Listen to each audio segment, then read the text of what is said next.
The only problem with the Eberlestock G4 operator is the shape I'm in right now. This thing is huge, and if I had to travel with this and all its contents to the Bugout location on foot, I'd probably have to double my transit time. Other than that, it's the perfect Bugout bag.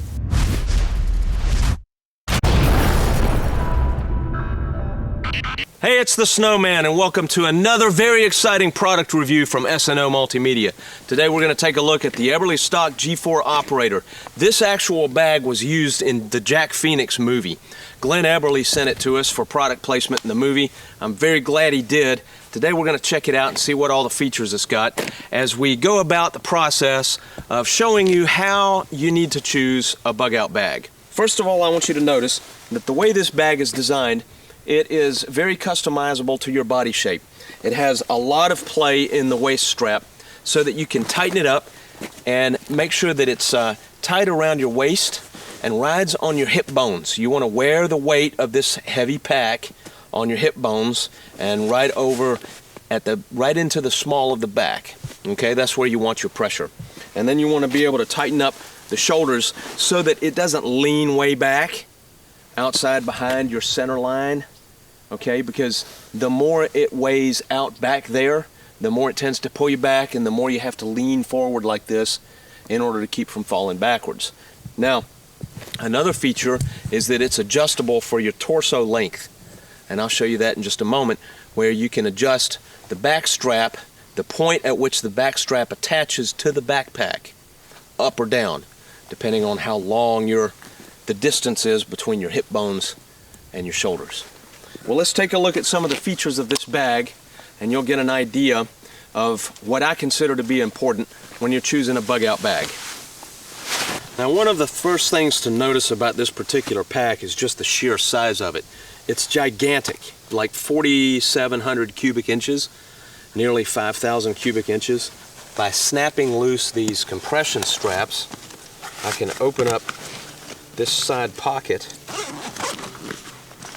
and I've got some stuff stored in here, but I want to show you that it's got this molly webbing on the inside where you can attach additional packs.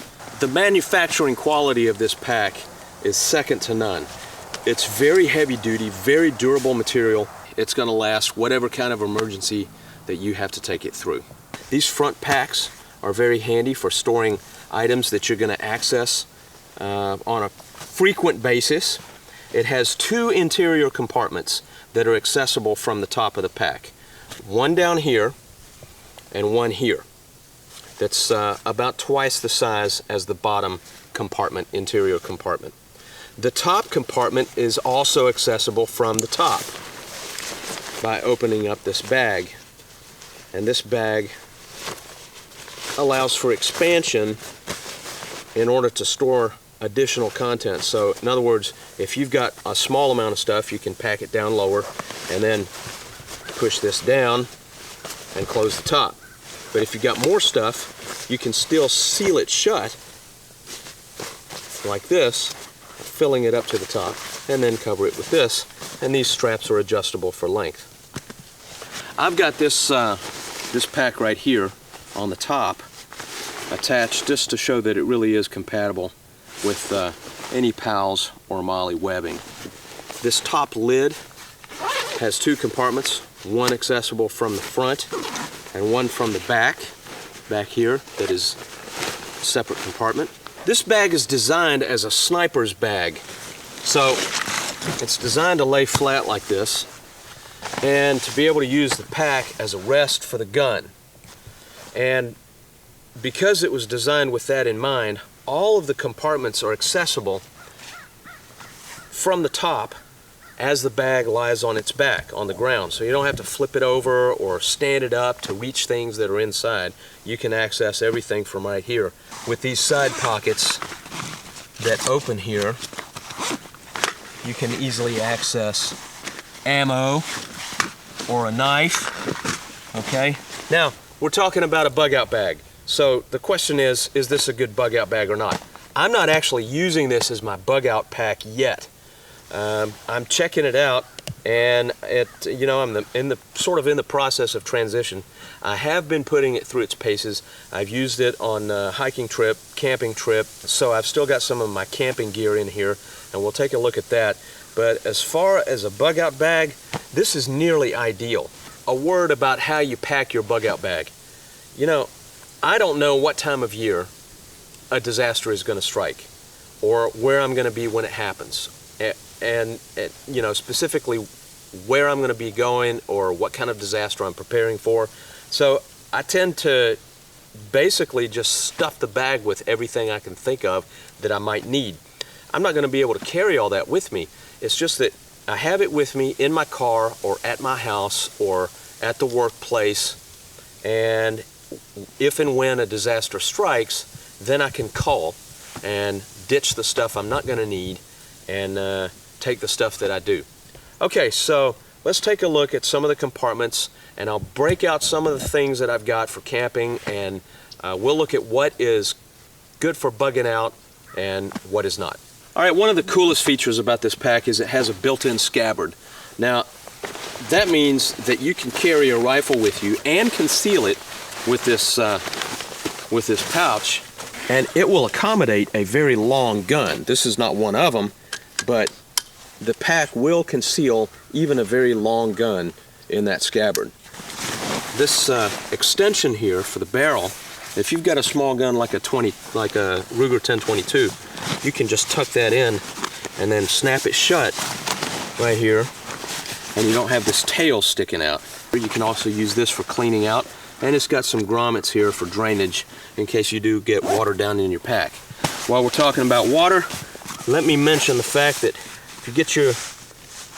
if you have to plan your trip in the rain, you do have a rain fly that comes with this pack, and it covers the pack entirely, all the way up to the top and over everything you've got. That's a very handy feature. It's included with the pack. Nice grab handle here, grab handle at the top, grab handle on the other side. I mentioned the adjustable torso. All you have to do is take off this Velcro, take these out of the straps, move them up or down as necessary for your height. It has an internal frame that is adjustable for your body type. Just take out these aluminum stays and bend them to your shape. I've just left them the way they came. Work fine that way. It's got 3 holes here. Right here, right here, and right here. Now, you can use this to run a hydration bladder tube, or you can put a radio down in there and run your antennas up and out of here. That's pretty handy. All these materials are top quality. Look at this padding. This is very thick, breathable padding here. You can smash it and it's still going to be able to breathe. Let's take a look at the contents. Start with this bottom pouch on the front. I have nothing in there right now. Top pocket here, got a bunch of paracord. I never go anywhere without the paracord. This is some dryer lint I use for fire starting. Folding locking razor blade. Flashlight. Extra mantle for my lantern. Victorinox multi-tool. Compass. And this is a cable saw. I've got 50 feet of Dyneema. A few extra blades. Okay, these little LED lights, these are great. They last for, I've had one of these on for 2 or 3 days before the light went out. Now, let's open up this bottom pocket. I always have a nylon shell in my bug out bag. I even carry one in my everyday carry bag. All right, so I have nylon shells like this everywhere. You've got to have them. They're waterproof and breathable. This is a Poncho This is a good option because it can double as a shelter. This is a compression sack, a small compression sack that I can use when it comes time to bug out. If I need to pack some things into it, I have it. Titanium bowl, that's a good option to have in a bug out bag. Sam splint, I've got these snap lights, okay, so light sticks, got a few of those. A few toiletries, I've got some painkillers, some lip balm, sunscreen, floss, toothpaste, toothbrush, toilet paper. Here's the sunscreen, hand warmers, some cotton, emergency blanket. Okay, now remember, this upper pocket here, this compartment, interior compartment, is accessible from the top, okay, or the front of the bag. So the main thing I've got in here is all my extra clothing and my shelter. So here I have my hammock. Okay, this is a war bonnet blackbird hammock and the rainfly. I've got a review of these items on YouTube. Be sure and check them out. In these interior pouches here, by the way, notice all of the webbing on the inside so you can attach things. It just helps you to organize.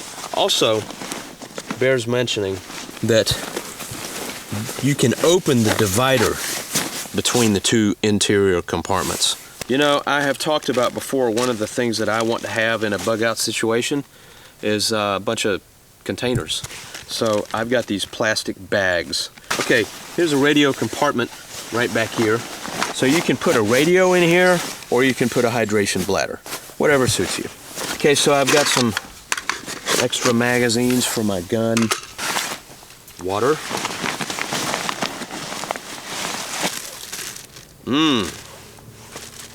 Sausage balls. If you guys don't know how to make sausage balls, you gotta learn. Maybe I'll put up a recipe on these. Okay, in this side pocket, I have my tent stakes, another magazine.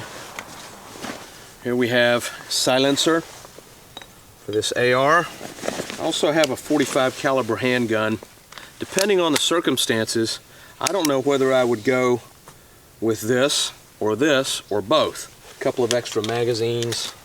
In this top pocket, I've got some hardtack. That makes a good snack. It's not as tasty as a sausage ball, but it'll keep a lot longer.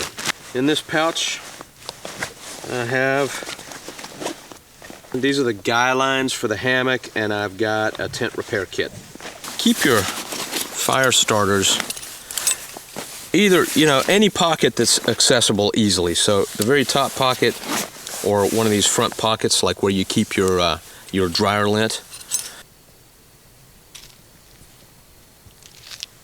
So all this stuff will easily fit in this bag. The only question is, are you willing to carry it?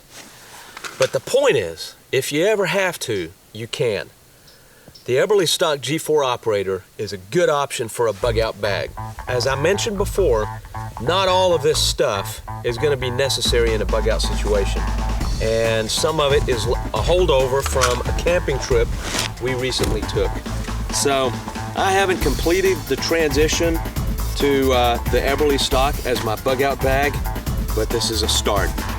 In any event, you seriously want to consider Eberlestock for your bug out bag. They're very comfortable, high capacity, exactly what you need in a bug out situation. Thanks for watching, and I'll see you at the blog.